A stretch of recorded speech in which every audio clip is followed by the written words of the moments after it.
Hi, welcome to my presentation on the National Graduate Survey and Employability Skills.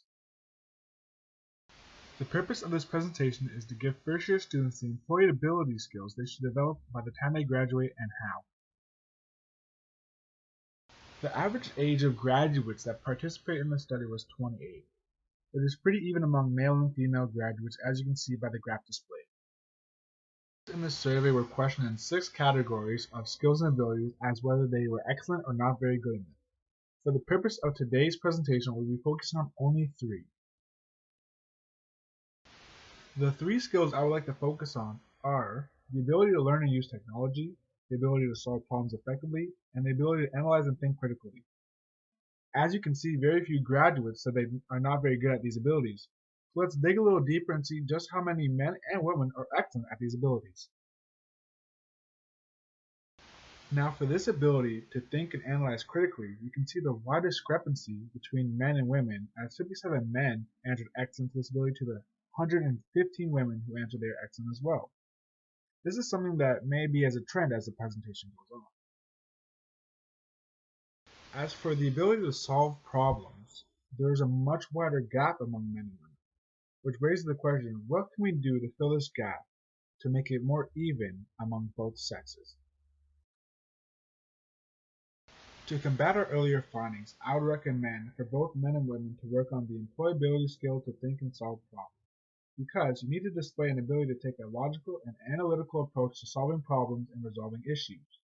It is also good to show that you can approach problems from different angles. This skill is applicable to any situation and is greatly needed in the workplace for projects and duties that may be out of your control, and you must think quickly to come to a resolution and adapt to any given situation. The University of Kent published these 4 steps as what you need to be able to do in order to think and resolve problems effectively. Moving forward, we're going to be looking at graduates and their attitude towards job searching activities and their volunteer activities. Starting with their attitude toward job searching, looking at the graphs, you can see that there's a majority of the graduates that said no to both categories of job search course and finding work experience after graduation. Looking at the next graph, you can still see many of the graduates said no.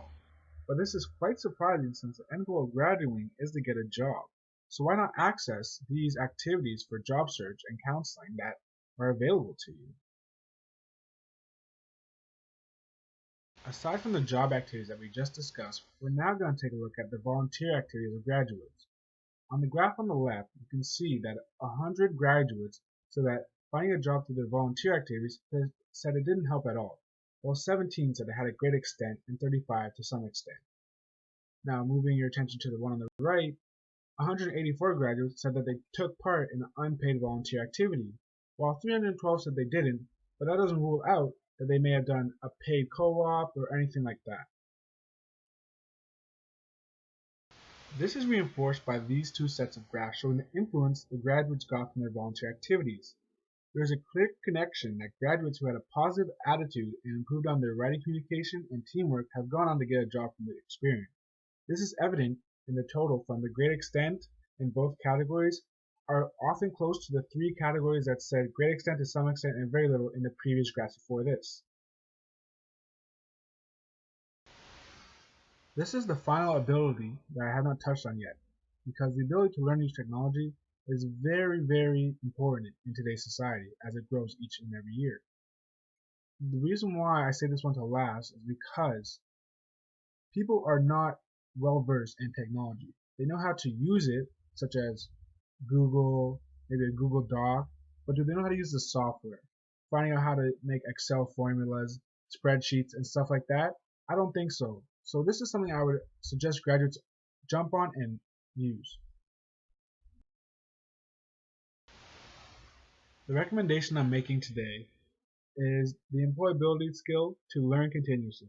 The reason why I'm recommending this is because graduates must be knowledgeable of software and skillful enough to use it. For example, Excel is a great skill to have in the workplace because you are understanding the use of spreadsheets, data, and financial statements. And once you have this skill, your productivity in the workplace is endless.